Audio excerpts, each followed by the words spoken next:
Alright, this is the last video, hurrah, of the semester. And this is on how to find the precise line of best fit given a set of data. So I've got the list of steps on the notes here, but that is for the TI-83, which none of us have. So if you would, just scratch those out. I will include the steps on Schoology to do it using Desmos. I will also demonstrate the steps as I'm going through each problem. Alright, so what is the linear regression? Again, it's a method for finding the precise line of best fit for a given set of data.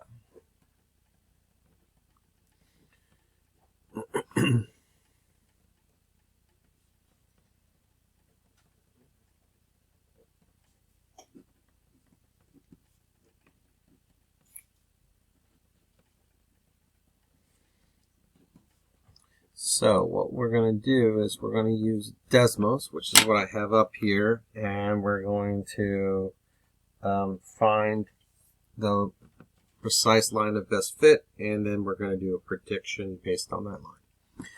Alright, so our first example looks like we have a bunch of latitude data points. And again, remember when we do a table, the top is always your X values and your bottom is always your Y values. So we're doing latitude versus temperature. So what we're going to do is we're going to put this into a table of our own in Desmos. So you're going to go into your Desmos. You're going to type the plus sign. There's a plus sign in the upper left corner. You're going to choose table and you're going to start typing in those values. Now, I suggest that you do all your X's, then go back and do all your Y's, because when you hit enter every time on your keyboard, it will default to going down each row instead of across. So I just keep typing. Sometimes what's nice is since it goes 0, 10, 20, 30, 40 all the way through, it's already predicting that, which is awesome. And so the X values took almost no time to put in. My Y values, I do have to follow this precisely. 1, 5, 68.7, 7.4, 42.4, 30.0, 12.7, and looks like 1. Alright, so I have all my points. If you want to see what it looks like, you can kind of zoom out. Based on what we did in the last lesson, you can see it has a negative correlation. Okay, but we're trying to find a line that best fits that data. So how do I do that? Alright, if you notice the top of this chart, it doesn't say normally X and Y, it says X1 and Y1. So when we go to make this equation, have the computer design this or figure out this equation for us, we're going to use X1 and Y1. So in the next blank down, you're going to type in Y1 equals, because we're going to do a line of best fit. And we're using a line, so we're doing Y equals MX plus B. But we're going to type that, but instead of using Y and X, we're going to use Y1 and X1. Now, the other thing you're going to do is if you're going to look on your keyboard, right below the escape key, I believe, there is a thing called a tilde. It's actually right next to the left of the number 1 key on your keyboard. And you're going to choose that after you've typed in Y1. And all you have to do is type Y and then a 1. It automatically does a subscript for you, so you don't have to worry about that. So you hit Y1, then the tilde, then type in M like MX plus B. That's what we're doing. But put MX, make sure you hit the 1 afterwards, otherwise it will give you an error, and then plus B. And if you notice, it generates what you want to look at down here is, here's the statistics. You'll see that is the R value here means it does have a negative correlation, and you also know that it's the 0.97 means it's 97% accurate, which is pretty darn good. All right, so but at the bottom, that's the most important part for us. That is actually the m and the b of the equation that we're going to use. So over on the line of best fit, you're going to put in y equals, and you're going to type in what numbers we have here. So we're going to do 3 decimal places to be as accurate as we can. So you're going to put in negative 1.061 because the 5 rounds the 0 to a 1. Okay, x, and it looks like plus 92.309.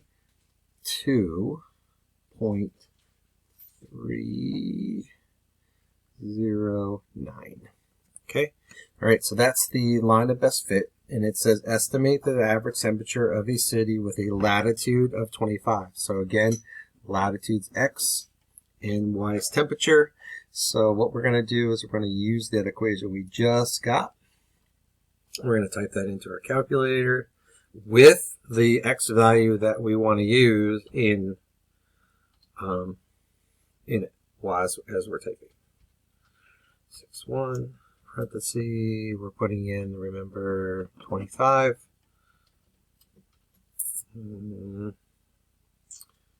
Let's see, plus 92.309.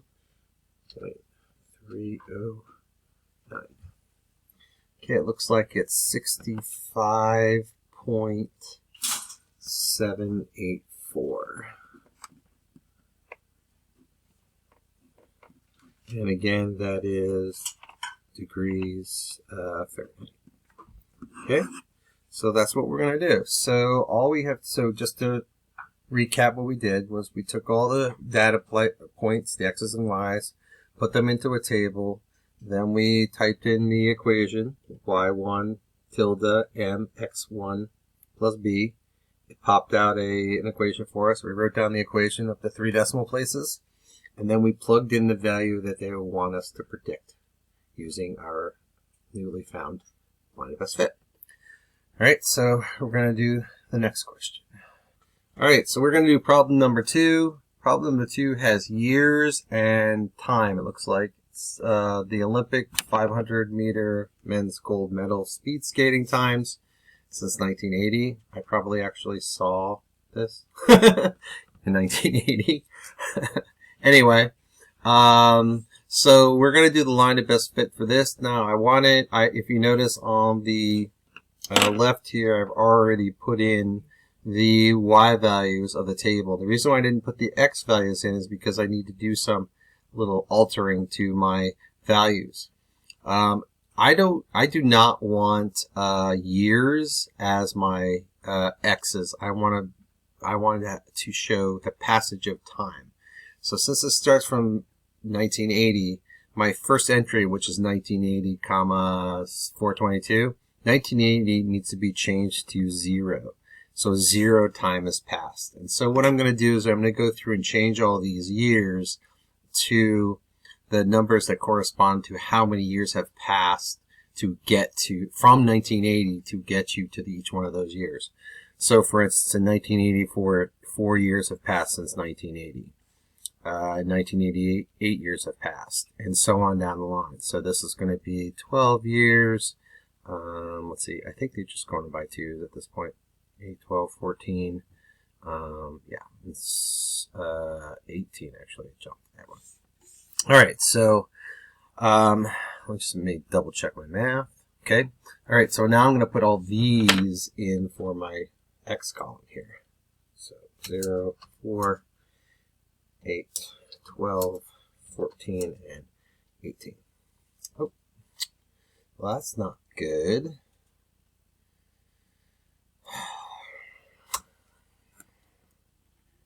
Pause that for a second to fix that. Okay, so I corrected the table. So now it has the corresponding x values in for the years. That's the only thing you need to do when you get a problem where they've put years in instead of years that have passed since you've taken the records. So you need to change that to non-years, which is what I did here. All right, so I've got my table in. Again, remember I go over here and I put in Y1.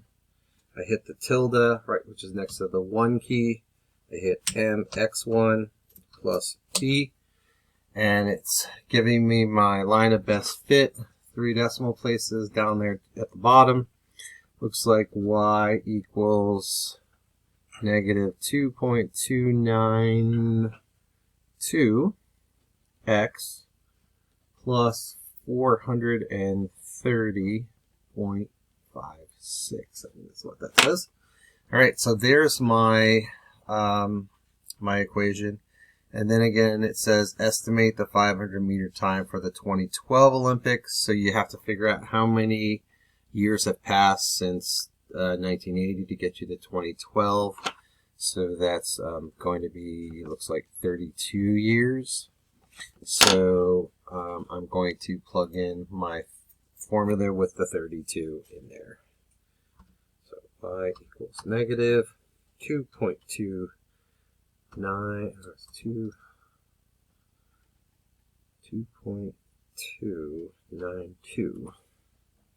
Put the 25 in there, or 32 in there, and then plus 430.56. Looks like it gives me 357.216. 357.216. Okay, and again, if you notice, they've been rounding everything to the nearest second, so this is going to be 357 seconds. That's the time. Just have to pay attention to what they're doing over here to decide what you're doing here. Like, I probably should have made this into, looks like tenths. So I guess up here I should have had 65.8, but that's all right. Accuracy is great. All right, so the last one I want to do is just talking about number 4. The only difference on this is that you have to take all the ordered pairs. I'm just going to comment on this one. You've got a couple of things you have to do. This says 1990 through 1995. It looks like they've written dollars spent on books, and I guess it doesn't really matter in terms of, I don't have years written down here, so you don't have to worry about it. But we're going to do, you take all these ordered pairs, write them into table form. All right, so you'd have to, this would be 0, 16.5, this would be 1, 17. Now, my suggestion is read up first and get all the points. This is what I do. And then I would read this way to get all my y values. That's how I did it. So if I were doing this, I would just put a, because I type slower. So I'm going to just put down here, okay, so this is a 0, x1, y1, I'll remind myself that. And then this one is a, looks like a 1, this one's a 2, this one's a 3, 4, oh, this is easy, and then 5. Right, and then I'm going to read all my y's. 16.5, 17, 17.5, 19, 20, and 20.5. See, that was pretty easy. So I read up for all my x's and then to the right for all of my y's. Put that in the table, do what we were doing before, get the line of best fit. And then 2005, remember that, what are you going to do to the amount spent in 2005? This looks like this is supposed to be years that have passed. So 2005 looks like that would be, what, 15 years. So they want to know, right, because it says 1990 and this is 2005. So 15 years have passed. So you want to plug in when x is 15 once you get your line of best fit. Just to keep the video shorter, I'm going to stop there. That should be good to go. I'll pause this a second and I will calculate that and I'll throw the answers up here for you. All right, so I've put in the table in for the work I was just telling you about. So I put the table in. I found the line of best fit, which is this one right here. The y equals 0.871x plus 16.238.